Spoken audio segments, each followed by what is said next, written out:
बड़ी खबर राजधानी दिल्ली से है। यहाँ राजधानी दिल्ली के सफदरजंग अस्पताल के रेजिडेंट डॉक्टरों ने बुधवार को नीट पीजी काउंसिल में हो रही देरी को देखते हुए आउट पेशेंट विभाग ओपीडी के साथ आपातकालीन सेवाओं का बहिष्कार किया था और स्वास्थ्य सेवा महानिदेशक सुनील कुमार ने इस अस्पताल में आपातकालीन सेवाओं का बहिष्कार करने वाले सफदरजंग अस्पताल के रेजिडेंट डॉक्टरों से सोमवार को बातचीत की थी और उन्होंने डॉक्टरों से कुछ घंटों के लिए धरना समाप्त करने की अपील की थी, लेकिन उनकी इस अपील का कोई असर नहीं दिख रहा है।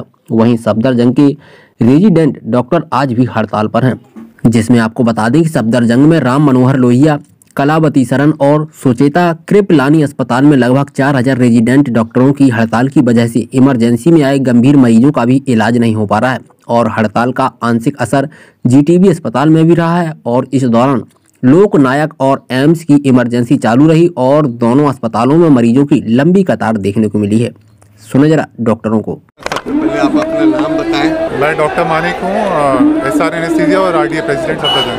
सर क्या कहेंगे जिस तरीके से आप जो सफदरजंग में हम अपनी तरफ से पूरी कोशिश कर रहे हैं सरकार को समझाने की।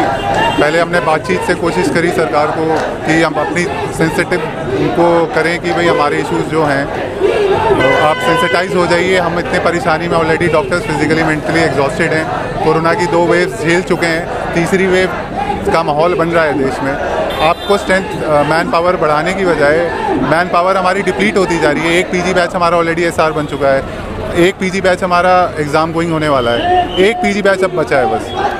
तो सफदरजंग में अगर जूनियर रेसिडेंट डॉक्टर नहीं होते, बिल्कुल हम सरकार से यही हम मैसेज देना चाह रहे हैं कि जिन डॉक्टर्स ने फिजिकली मेंटली एग्जॉस्ट हो गए, कितने बेचारे डॉक्टर्स अनफॉर्चुनेटली जिनकी डेथ भी हो गई, फैमिली कांटेक्ट की वजह से फैमिलीज़ में डेथ हो गई, उनको आपको और स्ट्रेंथन करने की बजाय इस टाइम पे हमें आप ये अनफॉर्चुनेट स्टेप उठा के आपको बताना पड़ रहा है कि आप गलत कर रहे हैं हमारे साथ। आपको ये चीज़ हमारे को पहले ही कर देनी चाहिए थी, हमारी मैन पावर पहले ही बढ़ा देनी चाहिए थी। इनफैक्ट जो मेंटली फिजिकली एग्जॉस्टेड हैं डॉक्टर्स, उनका आप मॉरल बूस्ट करना चाहिए था आपको। सर जिस तरीके से ओटी इमरजेंसी, हाँ अब देखिए वही सरकार की तरफ से अभी वही चल रहा है। आप लोग हम वर्बल एश्योरेंस पहले भी उन्होंने बात कही थी, तो गुड फेथ में हमने थोड़ी देर हमने गुड फेथ में उनको 2-3 दिन दिया था कि ठीक है आप कह रहे हैं हम आपकी बात, लेकिन वही बात है अभी भी वही वर्बल एश्योरेंसेस चल रही हैं। कुछ कंक्रीट सरकार की तरफ से अभी भी कुछ नहीं आया है।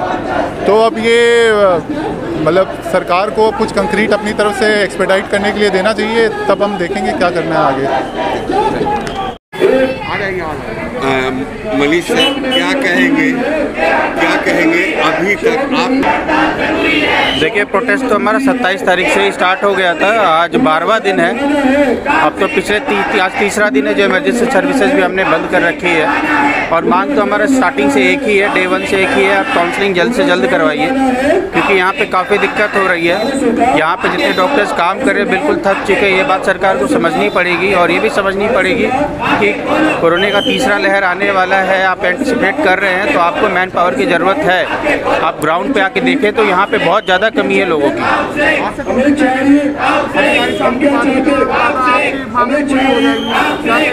आपका अधिकारी नहीं, उस समय भी हमने वर्बल एश्योरेंस ही मिला था कि शाम तक हम शायद कोर्ट में मेंशनिंग कर देंगे या तो कोर्ट से कुछ आ जाना चाहिए, बट अब तक तो कुछ आया नहीं है तो इसलिए हम कंटिन्यू कर रहे हैं अपना भी। कल बात चल रही थी? नहीं, कल रात में कुछ बात नहीं हुई है। जिस समय हमारी बात मान लेंगे उस समय हम कॉल ऑफ कर देंगे। अभी तक आप लोगों की मांग अगर गवर्नमेंट सुन रही है तो उनको हमारी काउंसलिंग करानी चाहिए। इतना ज़्यादा टाइम हो गया है, पहले भी मतलब रिजल्ट आने के बाद भी इतना टाइम लग गया काउंसलिंग कराने के लिए। अब तो काउंसलिंग करा देनी चाहिए। कोविड की अगर 3rd वेव आ गई तो इतने कम डॉक्टर्स है कि वो नहीं मैनेज कर पाएंगे, इसलिए काउंसलिंग करानी चाहिए। जिस तरीके से अभी तक तो नहीं की है, अभी नहीं की है कोई बात, वरना हम लोग स्ट्राइक को अभी तक बंद कर देते। अगर वो बात सुन लेंगे तो हम स्ट्राइक ऑफ कर देंगे। जिस तरीके से यहाँ क्या हमारी कोई वो हम जानबूझ के तो कुछ भी नहीं कर रहे हैं। अगर वो हमारी बात सुन लेंगे तो हम तो वापस ड्यूटी पे चले जाएंगे। नाम? मैं डॉक्टर कृष्णा पाटिल हूँ। सर क्या कहेंगे? अभी तक आवाज़ देखिए जितने दिन से हम यहाँ पे खड़े हैं, ठंड है बाहर की, आप भी हमारे साथ है, आप देख ही रहे हो कैसा चल रहा है। किसी को कुछ परवाह नहीं है इसके बारे में, है ना। यदि इनको पेशेंट के बारे में इतना परवाह होता तो हम इतने दिन से 2 वेव आके चले गए। हमने कभी कुछ किया? बिना कुछ के जितने ड्यूटी थे सब किए, सभी जो है ना है सब लोग आके ड्यूटी के। अभी 1 से 1.5 साल हो गया। अभी जो हमारे फर्स्ट ईयर जो है अभी सेकेंड ईयर हो गए, उनके जूनियर्स आए ने, जो थर्ड ईयर है उनको अभी एग्ज़ाम है, और वो एग्ज़ाम देने के लिए पढ़ने के लिए भी टाइम नहीं है, खाली पेशेंट भी ये चल रहा है। तो अभी आगे देख लीजिए क्या करना है इनको। अगर सरकार बात नहीं, सभी स्टेट काउंसिल, सभी स्टेट जितने भी हमारे यूनियन है उनसे बातचीत करके जो भी कदम लिया जाना है बात करके हम आगे यही को कंटिन्यू करने का सोचेंगे। दिल्ली से शहनवाज खान की रिपोर्ट।